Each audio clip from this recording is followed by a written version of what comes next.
புதிதாய் வருகின்றாள் புன்னகையுடன் உங்கள் ரோஜா. மல்லி மல்லி மல்லி மல்லி மல்லி. மாமா ஒரு நிமிஷம் மாமா, சைன் பண்ணிட்டு பேசலாம்ல. ஒரு நிமிஷம் சொல்றத கேளுங்க மாமா, போன் அப்புறம் பேசிக்கலாம். கொஞ்சம் இரு ரஞ்சிதா. ஹலோ ஹலோ, விஜய் சாருங்களா? ஆமா, நீங்க யாரு? உங்க பொண்ணு தானே வெண்பா? ஆமாங்க, நீங்க யாரு? உங்க பொண்ணு ஆர்விஎஸ்சி இன்டர்நேஷனல் ஸ்கூல்ல தானே படிக்கிறா? ஏங்க நான் ஆமா ஆமான்னு சொல்லிட்டு இருக்கேன், என்ன விஷயம் சொல்லுங்க. சார், என் பேரு தனலட்சுமி, வெண்பாவோட பிடி டீச்சர். வெண்பா திடீர்னு மயக்கம் போட்டு விழுந்துட்டா சார். என்னது, வெண்பா மயங்க விழுந்துட்டாளா? என்ன சொல்றீங்க? ஆமா சார், நாங்க தண்ணி தெளிச்சு பார்த்துட்டோம், ஃபர்ஸ்ட் எய்ட் எல்லாம் பண்ணி பார்த்துட்டோம். அவ எந்திரிக்கவே மாட்டேங்கிறா. கொஞ்சம் உடனே அவளை ஹாஸ்பிட்டலுக்கு கூட்டிட்டு போகணும். நீங்க உடனே வரீங்களா சார்? வெண்பா ஏன் மயக்கம் போட்டு விழுந்தா? எப்படி விழுந்தா? அவ ஹெல்த்ல எந்த பிரச்சனையும் இல்லையே, தயவு செஞ்சு சொல்லுங்களேன். சார், நான் இங்க வேலை செய்யற டீச்சர் தான், டாக்டர் இல்ல. ஏன் மயக்கம் போட்டு விழுந்தானே நாங்க எப்படி சார் சொல்ல முடியும்? நீங்க கொஞ்சம் சீக்கிரம் வரீங்களா? இதோ வந்துடுறேங்க, நீங்க அது வரைக்கும் வெயிட் பண்ண வேண்டாம். அங்க எங்கேயாவது பக்கத்துல டாக்டர் இருந்தா வரவழைச்சு பாருங்க, நான் ஒரு 10 நிமிஷத்துல வந்துடுறேன். ஓகே சார், உடனே வாங்க சார். சரிங்க, வந்துடுறேன். ஓகே, என்ன மாமா, என்னாச்சு? ரஞ்சிதா, வெண்பா ஸ்கூல்ல மயங்க விழுந்துட்டானா? நான் உடனே இப்ப அங்க போகணும். மாமா மாமா, இதுல ஒரு கையெழுத்து மட்டும் போட்டு போயிடலாம் மாமா, ஒரே ஒரு கையெழுத்து தான். என்ன நீ முட்டாள் மாதிரி பேசிட்டு இருக்க? வெண்பாக்கு அங்க என்னாச்சுன்னு தெரியல, நீ கையெழுத்து போட சொல்லிட்டு இருக்க. என் பொண்ணை விட இதான் உனக்கு முக்கியமா போச்சா? முதல்ல கிளம்பி வா. Sir, sorry sir. It's okay sir. Sir,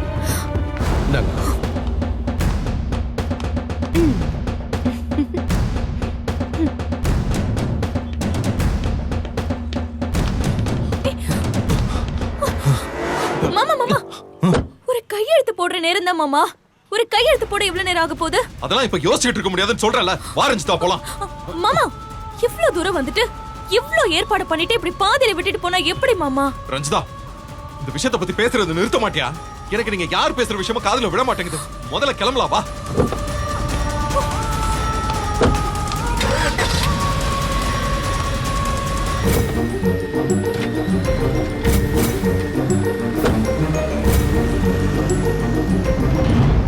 என்னாச்சு உங்களுக்கு? 10 நிமிஷத்துல ரெஜிஸ்டர் மேரேஜ்னாங்க, 5 நிமிஷத்துல இப்படி தலை தெறிக்க ஓடுறாங்க.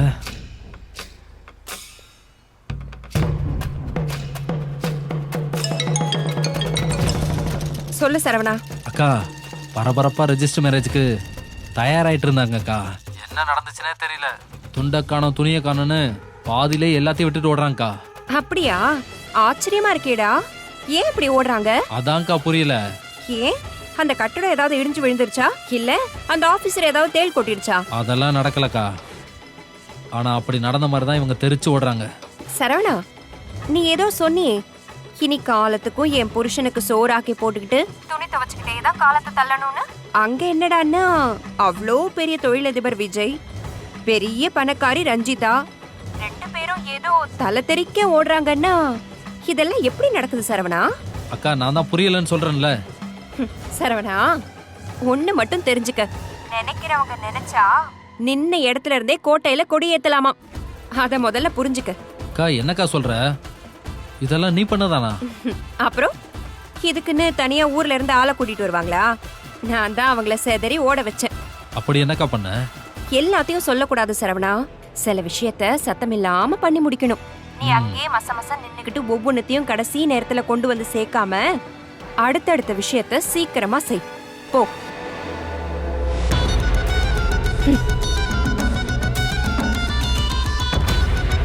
ஏதோ ஊர்ல இருந்து வந்தவங்களாச்சே, நம்ம தான் எல்லாத்தையும் பார்த்துக்கணும்னு பார்த்தா இது நம்மளோட பெரிய கெடியா இருக்கே.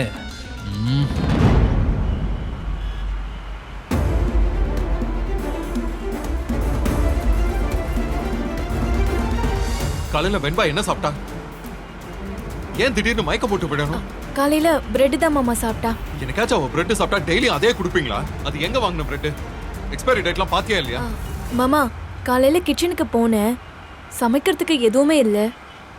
செக்யூரிட்டிய பக்கத்துல இருக்கிற கடைக்கு போய் பிரெட் வாங்கிட்டு வர சொன்னேன். அததான் வெண்பாவுக்கு கொடுத்தேன். ரஞ்சிதா, நான் சொல்றது உனக்கு புரியுதா இல்லையா? எக்ஸ்பைரி டேட் பாத்தியா இல்லையான்னு கேட்டுட்டு இருக்கேன். மாமா, வழக்கமா வாங்குற கடையில தான் வாங்கினேன். நல்ல பிராண்டு தான், எக்ஸ்பைரி ஆனதெல்லாம் தர மாட்டாங்க. அதான் அதுல எக்ஸ்பைரி டேட் எல்லாம் பார்க்க மறந்துட்டேன். எக்ஸ்பைரி ஆனதெல்லாம் தர மாட்டாங்கண்ணா. உங்களுக்குலாம் வேற வேற எண்ணம், வேற வேற கணக்கு. அதான மனசுல ஓடுது. அப்புறம் எப்படி இதெல்லாம் பாப்பீங்க? குழந்தைக்கு கொடுக்குறோமே, கொஞ்சம் கவனமா கொடுக்கணும்னு எந்த ஒரு எண்ணமும் யாருக்குமே கிடையாது. உங்களுக்குலாம் இந்த ரெஜிஸ்டர் மேரேஜ் பண்றதுக்கு பிளான் பண்றதுக்கு மட்டும் நேரம் சரியா இருக்கு. ஆனா என் குழந்தைய பத்தி யோசிக்கிறதுக்கு நேரம் இருக்குமா உங்களுக்குலாம்? இப்ப பாரு, வெண்பா ஸ்கூல்ல மயங்க விழுந்திருக்கா. மாமா அதெல்லாம் ஒன்றும் ஆயிருக்காது. நீங்க பத்திரமா ரோட்டை பார்த்து ஓட்டுங்க. கொஞ்சம் ஆக்சிடென்ட் ஏதாச்சும் ஆயிட போகுது. ஆக்சிடென்ட் ஆனா ஆயிட்டு போகுது. என் குழந்தைக்கு மட்டும் ஏதாவது ஆகட்டும், நான் உங்க யாரையும் சும்மா விட மாட்டேன். ஐயோ மாமா,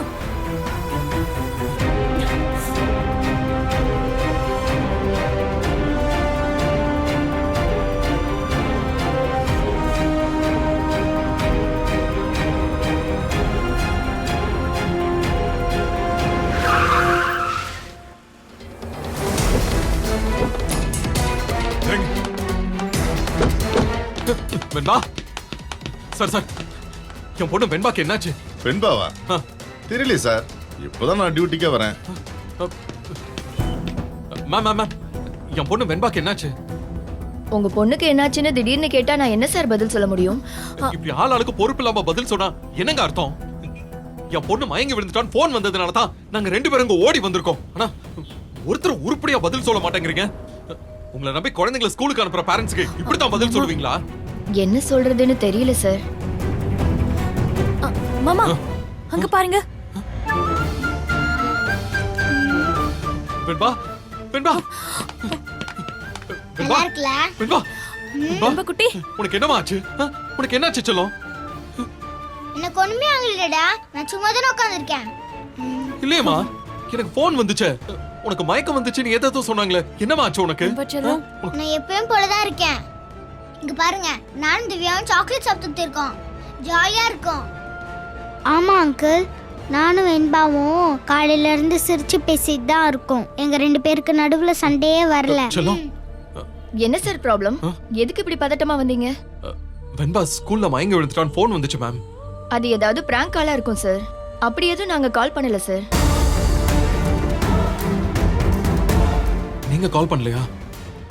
அப்புறம் எப்படி மேம் அந்த மாதிரி ஒரு கால் வர முடியும்? சார் அடிக்கடி இப்பெல்லாம் இப்படி யாராச்சும் கால் பண்றாங்க சார். அதுக்கெல்லாம் நாங்க எப்படி சார் பொறுப்பாக முடியும்? உங்களுக்கு வேண்டாதவங்க யாராவது அப்படி கால் பண்ணிருக்கலாம் சார்.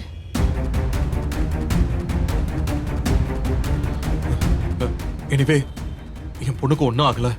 எனக்கு இப்பதான் நிம்மதியா இருக்கு. மாமா நான் தான் சொன்னேன்ல வெண்பாவுக்கு எதுவும் ஆயிருக்காதுன்னு. நீங்க தான் நம்பல. ரஞ்சிதா, திடீர்னு வெண்பா மயங்கி விழுந்துட்டான்னு ஒரு கால் வரும்போது அதை எப்படி நம்ம சீரியஸா எடுத்துக்காம இருக்க முடியும்? நாம அதை நம்பித்தானே ஆகணும். ஒன்னும் நடக்கலன்னா சந்தோஷம். ஒன்னும் நடக்காதுன்னு நினைச்சுக்கிட்டு இருந்து குழந்தைக்கு ஏதாவது ஆபத்தா இருந்துச்சுன்னா என்ன செய்ய முடியும்? நம்ம கிளம்பி வந்ததுல ஒன்னும் தப்பு இல்ல. மாமா இல்ல, இப்ப நம்ம ரெஜிஸ்டர் மேரேஜ் பண்றதுக்காக போனோம். இப்ப அது நடக்கலன்னா என்ன ரஞ்சிதா? ரெஜிஸ்டர் மேரேஜ் பாதியிலே நின்னு போனது உங்களுக்கு ஒண்ணும் இல்லையா மாமா? எப்படி மாமா உங்களால இப்படி எல்லாம் நினைக்க முடியுது? I'm sorry ma'am. என் குழந்தைக்கு என்னமோங்கிற பதட்டத்துல உங்க எல்லார்கிட்டயும் கோவமா நடந்துக்கிட்டேன். I'm extremely sorry. No problem sir. குழந்தைக்கு ஒண்ணுனா யார் மனசும் துடிச்சு தானே சார் போயிடும். இப்போ லஞ்ச் பிரேக்ல தான் இருக்காங்க. வேணும்னா வெண்பாவை வீட்டுக்கு கூட்டிட்டு போங்களே. இல்ல மேம், அவ கிளாஸ கண்டினியூ பண்ணட்டும். நாங்க கிளம்புறோம். வெண்பா கவனமா இருக்கணும். நான் கிளம்புறேன். சரியா? பாய். பாய்மா. வெண்பாவை பத்தின ஒரு ஃபோன் கால் உங்களை இப்படி மாத்திருதா மாமா? எல்லாத்தையும் விட்டுட்டு வந்துருவீங்களா? அப்ப என் கல்யாணங்கிறது உங்களுக்கு ஒரு விஷயமே இல்லையா? பாத்துறேன் மாமா, எல்லாத்தையும் மாத்துறேன். பாரஞ்சிதா போலாம். பாய் டாடா. வெண்பா திவ்யா 2 பேரும் ஸ்நாக்ஸ் சாப்பிட்டுட்டு கிளாஸுக்கு போங்க. சரியா மிஸ்? குட்.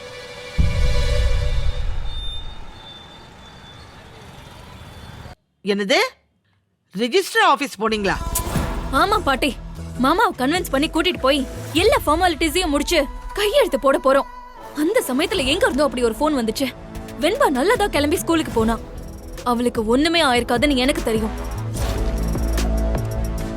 ஆனா மாமா தான் ரொம்ப பயந்துட்டாரு. இல்லனா இந்நேரம் ரெஜிஸ்டர் மேரேஜே முடிஞ்சிருக்கும். ஏய், என்னடி என்னடி நீ என்ன நீ என்ன லூசா? ஊரையே கூட்டி பத்திரிக்கை அடிச்சு முறைப்படி உன் கல்யாணம் நடக்கணும்னு ஏற்பாடு பண்ணிக்கிட்டு இருக்க. நீ என்னடானா இப்படி அவனை கூட்டிட்டு போய் ரெஜிஸ்டர் மேரேஜ் பண்ணிக்க போறேன்னு சொல்ற? என்கிட்ட கூட ஒரு வார்த்தை சொல்லல. ரஞ்சிதா சிட்டியும் போதுமணி பத்தியும் தனியா நின்னு பேசுறாங்களே, என்ன பேசுறாங்க? பாட்டி, என்னோட பயம் உங்களுக்கு புரியாது. அந்த மல்லியும் இதே ஊர்ல தான் இருக்கா. அவளுக்கு ஒரு பக்கம் கல்யாண ஏற்பாடெல்லாம் நடந்துட்டு இருந்தாலும் அவ கண்ணெல்லாம் மாமா மேல மட்டும்தான் இருக்கு. அது எனக்கு நல்லாவே தெரியும். அது மட்டும் இல்லாம இந்த நிஷாவும் அடிக்கடி வந்து பயமுறுத்திட்டு இருக்கா. இவங்க 2 பேர்ல யாரோ ஒருத்தி ஏதாச்சும் பண்ணி என் கல்யாணத்தை நிறுத்திடுவாங்களோன்னு எனக்கு பயமா இருக்கு பாட்டி. அதான் மாமாவை ரெஜிஸ்டர் மேரேஜ் பண்ணிடலான்னு கூட்டிட்டு போனேன். அங்கதான் அந்த போன் வந்துச்சு. எனக்கு தெரிஞ்சு அந்த நாகு தான் போன் பண்ணி இந்த மாதிரி கழிச்சு விட்டுருக்கான்னு நினைக்கிறேன். ரஞ்சிதா சிட்டி டாடாவை கிட்னாப் பண்ணி கொண்டு போய் ரெஜிஸ்டர் மேரேஜ் பண்ண பார்த்தாங்களா? நாகு எப்படி இதுல வந்தா? நீ ரெஜிஸ்டர் மேரேஜ் பண்ணிக்க போன விஷயம் அவளுக்கு எப்படி தெரிஞ்சது? அந்த மல்லியை விட நாகு தான் நம்ம வீட்டு மேல குறியா இருக்கா. ஒண்ணுமே இல்லாத வீட்டுல இருந்து வந்து இவ்ளோ வசதியா அனுபவிச்சிருக்கா. ஆமா, அதை விட்டுட்டு இருப்பாளா? அன்னைக்கு மல்லியோட அண்ணன் பாபு வந்து மொட்டை கடிதாசி போட்டீங்கன்னு உங்ககிட்ட சண்டை போட்டாரு. அது கூட அவளோட வேலையாதான் இருக்கும். அந்த நாகு எப்படியாச்சும் மல்லிக்கும் அரவிந்துக்கும் நடக்கிற கல்யாணத்தை கலைச்சிட்டு மல்லிய மாமா கூட சேர்த்து வைக்கிற திட்டத்துல இருக்கா. அடிப்பாவி, இதெல்லாமா நடந்துகிட்டு இருக்கு? ச்சே, இத கவனிக்காம விட்டுட்டேன் பாரு. எனக்குன்னு புதுசா எதிரிங்க முளைச்சு வந்துட்டே இருக்காங்க பாட்டி. அதுவும் அந்த மல்லி கல்யாணம் சரியா ஏன் கல்யாணத்து அன்னைக்கு தான் முடிவாயிருக்கு. ஏன் கல்யாணத்துக்கு 2 மணி நேரத்துக்கு முன்னாடி அவ கல்யாணம். அதுலயும் ஏதோ சதி செய்யற மாதிரி இருக்கு. சரி, நானும் முகூர்த்த நேரத்தை அவ கல்யாணத்துக்கு முன்னாடியே வச்சிடலான்னு தான் நினைச்சேன். நம்ம ஜோசிக்காரன் அந்த நேரத்துல கல்யாணத்தை வச்சா தடங்கள் வரும்னு சொல்லி இந்த முகூர்த்தம் தான் கல்யாணத்துக்கு நல்ல முகூர்த்தம்னு சொன்னாரு. அதான் இந்த முகூர்த்தத்தை முடிவு பண்ண. இத பாரு, யாரு வேணாலும் வரட்டும், நீ அலட்டிக்காம இரு. உன் கூட நான் இருக்கேன். உன்னை மணவரையில உட்கார வச்சு உன் மாமனை உன் கழுத்துல தாலி கட்ட வைக்க வேண்டியது என் பொறுப்பு. பாட்டி, அந்த மல்லியையும் நாகுவையும் மட்டும் நீங்க பாத்துக்கோங்க. அந்த நிஷாவை நான் பாத்துக்கிறேன். கல்யாணத்தை நிறுத்திடுவேன்னு மூச்சுக்கு 300 தடவை சொல்லிட்டே இருக்கா. முதல்ல அவளை ஆஃப் பண்றேன். ஏய், கல்யாண நேரத்துல எந்த சிக்கலையும் உண்டாக்கிடாதம்மா. பாட்டி, நான் உங்க பேத்தி. யார என்ன பண்ணணும்னு எனக்கு தெரியும். ஓ, இந்த கல்யாணம் மட்டும் நடந்து முடியட்டும். அந்த குட்டி பிசாசை ஏதாச்சும் ஒரு ஹாஸ்டல்ல சேர்த்துட்டு அப்படியே மாமா கூட தாய்லாந்துக்கு ஹனிமூன் ட்ரிப்புக்கு பறந்துருவேன். போதும் பொண்ணு பத்தி இவ்வளவு உறுதியா சொல்றாங்க. எப்படின்னு கல்யாணம் நடந்துரும் போல இருக்கே. டாடாவும் உறுதியா இருக்காரு. இன்னும் 2 நாள்ல கல்யாணம். என்ன பண்றது? என்ன பண்ணலாம்? ரொம்ப குழப்பமா இருக்கே.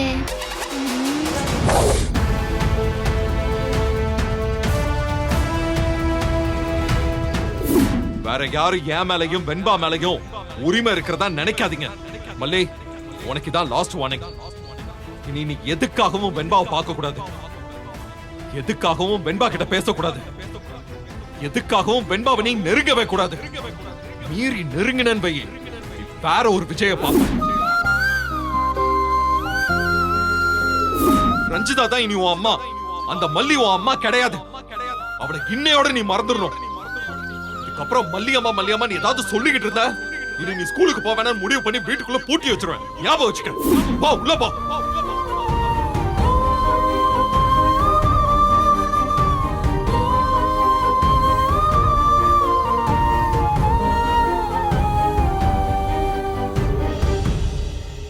மல்லி, அண்ணே,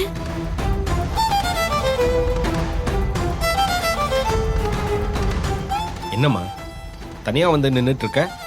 ஒன்னும் இல்லைண்ணே, சும்மாதான். மா, நான் நினைச்சதை விட எல்லாமே ரொம்ப வேகமா நடக்குதுல்லம்மா. பாரு, போன வாரம் தான் இந்த கல்யாணத்தை பத்தி பேச ஆரம்பிச்சோம். இப்போ இன்னும் 2 நாள்ல கல்யாணங்கிற இடத்துக்கு வந்து நிக்க போறோம். இதெல்லாம் என்னாலேயே நம்ப முடியலமா. ஆனா ஒண்ணு மட்டும் சத்தியமா, நம்ம ஊர் நம்மளை கைவிட்டாலும் கடவுள் நம்மளை கைவிடலமா. அதான் அரவிந்த் மாதிரி ஒரு மாப்பிள்ளைய கொண்டு வந்து சேர்த்திருக்காரு. இந்த காலத்துல 18 பவுன் நகை யாருமா தூக்கி கொடுப்பாங்க? அது மட்டும் இல்லாம இந்த சம்பந்தத்துல எத்தனை பேர் குழப்பத்தை உண்டாக்கணும்னு முயற்சி பண்ணாங்க. அதுல எதையாவது மனசுல வச்சுக்கிட்டாரா மாப்பிள்ள? நம்பினவங்கள எதுக்காகவும் சந்தேகப்படாத ஒரு குணம் இருக்கேம்மா, அது தெய்வ குணமா. அந்த குணம் இருக்கிற மனுஷனை கும்பிடலாம். அரவிந்த் அப்படி ஒரு மனுஷமா. ஆமாண்ண, அவருக்கு நிறைய நல்ல குணம் இருக்கு. இன்னைக்கு கோவில் என்ன சொன்னார்னு பார்த்தலமா, அவர் கம்பெனிலேயே எனக்கு டிரைவர் வேலை வாங்கி தராராம், காரும் ஏற்பாடு பண்ணி தராராம். இந்த மனசுலாம் யாருக்குமா வரும் சொல்லு? ஆமாண்ண, எனக்கும் அது நினைச்சா ரொம்ப சந்தோஷமா இருக்குன்னு. அதாம்மா,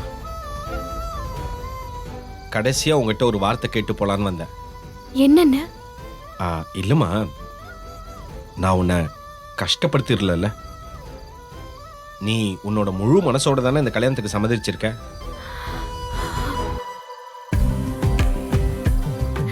அண்ணா, என்னென்ன நீ ஏன் அழற? நீ எனக்கு கெடுதலா ஏதாவது செஞ்சிருவியா? உன் தங்கச்சி கண் கலங்கி நிக்கிற மாதிரி ஒரு காரியத்தை உன்னால நினைச்சு கூட பார்க்க முடியாது. எங்களுக்கு எப்போ நீ அண்ணனா இருந்தது இல்லைன்னு அப்பாவாதான் இருந்து எங்களை வளர்த்திருக்க. நீ என்ன பண்ணாலும் அதுல எனக்கு பரிபூர்ண சம்மதம்னு. அது இல்லம்மா, உன்னை பொண்ணு பார்க்க வந்த சமயம், நிச்சயதார்த்தம், 2 குடும்பமும் கோயிலுக்கு போனது, இங்கெல்லாம் நீ எங்கேயுமே சந்தோஷமா இல்லம்மா. உங்ககிட்ட இருந்த பழைய உற்சாகம், சிரிப்பு, இதெல்லாம் கொஞ்சம் கூட இல்லையேம்மா. அதான் அண்ணன் ஏதோ தப்பு பண்ணிட்டேனான்னு உங்ககிட்ட கேட்டேன். அண்ணன், உனக்கு நான் பெரிய கஷ்டத்தை கொடுத்துட்டேன்னு நம்ம ஊர்க்காரங்க உன்னை ஊரை விட்டு துரத்துற மாதிரி பண்ணிட்டேனேங்கிற கவலை நிச்சயம் என் மனசுல இருக்குன்னு. இப்படி ஒரு கல்யாணத்துக்கு ரெடியாக வச்சு உனக்கு இவ்வளவு பெரிய பாரத்தை கொடுத்துட்டேனேங்கிற வருத்தமும் இருக்கு. அதே மாதிரி வெண்பா கூட நான் ரொம்ப பழகிட்டேனா அவளை விட்டுட்டு போறேனேங்கிற கவலை இருக்கு. இதை தவிர எனக்கு வேற எந்த கவலையும் இல்லைன்னு. ஊர்க்காரங்க என்ன ஊரை விட்டு அமிச்சதெல்லாம் நான் மறந்துட்டேம்மா. எனக்கு அந்த ஊர் என்ன செஞ்சது? என்னை எப்பவுமே கஷ்டத்துல தான் வச்சிருந்தது. இப்ப பாரு, நான் இந்த ஊருக்கு வந்த நேரம் உனக்கு ஒரு நல்ல இடத்துல கல்யாணம் நடக்க போகுது, எனக்கு ஒரு வேலை கிடைக்க போகுது, நம்ம எல்லாரும் சந்தோஷமா இருக்க போறோம். நடந்ததுல எனக்கு எந்த வருத்தமும் இல்லை. இந்த பாரு, நீயும் இனிமே எதுக்கும் வருத்தப்படக்கூடாது, சரியா? அப்புறம் அந்த வெண்பா விஷயம், நீ எப்ப நினைச்சாலும் போய் வெண்பாவை பார்த்துக்கலாம். வெண்பாவை உன் வீட்டுல கூட்டிட்டு வந்து வச்சுக்கலாம். அரவிந்த் எதுவும் சொல்ல மாட்டாருமா. ஆமாண்ண, அவர் எதுவும் சொல்ல மாட்டாரு. அது எனக்கு புரியுதுன்னு. அரவிந்த் பொண்ணு பார்க்க வராரு, நடந்தது எல்லாம் மறந்துட்டு கல்யாணத்துக்கு நான் தயாராகணும்னு நீ சொல்லும் போது எனக்கு வருத்தம் இருந்துச்சு. ஆனா நீ அவர்கிட்ட எல்லா உண்மையும் சொல்லிட்டல்லன்னு. இப்ப எனக்கு எந்த வருத்தமும் இல்ல. அதாமா எனக்கு வேணும். அரவிந்தோட நீ அன்னைக்கு மணவரையில் உட்காரும்போது உன் மனசுல துளி கூட கவலை இருக்கக்கூடாதுமா. நீ சந்தோஷமா இருக்கணும், எங்களோட பழைய மல்லியா இருக்கணும். அப்படி உன் முகத்தை பார்த்தாதாமா இந்த அண்ணனுக்கு மனசு நிறைவா இருக்கும். அண்ணன், நிச்சயமா பரிபூர்ண சம்மதத்தோட தான் இருப்பேன். நீ கவலைப்படாதண்ண. உனக்கு எப்படி ஏன் சந்தோஷம் முக்கியமோ அப்படி உன் சந்தோஷம் எனக்கு முக்கியம். நான் நிச்சயமா சந்தோஷமா தான் இருப்பேன். இப்பதாமா ரொம்ப நாள் கழிச்சு என் மனசுக்கு ரொம்ப தெம்பா இருக்குமா. நான் சந்தோஷமா இல்லைங்கிறத கூட யார்கிட்டயும் சொல்ல முடியலன்னு என் மனசுல நான் எவ்வளவு பெரிய வலிய மூடி வச்சிருக்கேன் தெரியுமா? உன்கிட்ட போய் சொல்லிட்டு தானே இந்த கல்யாண வாழ்க்கைக்குள்ளேயே போறேன். என்ன மன்னிச்சிருன்னு. அண்ணன், எனக்கு டயர்டா இருக்கு, நான் போய் தூங்குறேன்னு. சரிம்மா, நீ போய் தூங்கு.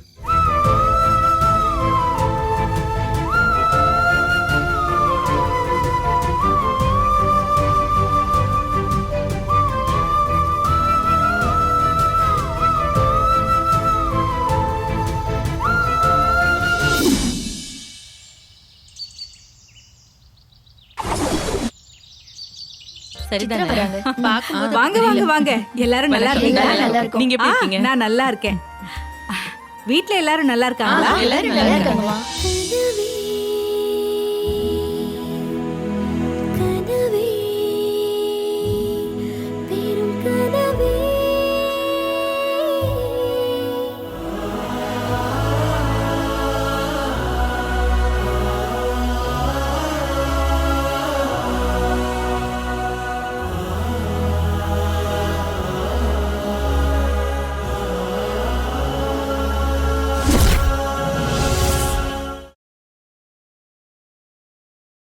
இந்த வீடியோ உங்களுக்கு பிடிச்சிருந்தா லைக் பண்ணுங்க, ஷேர் பண்ணுங்க, காமெண்ட் பண்ணுங்க.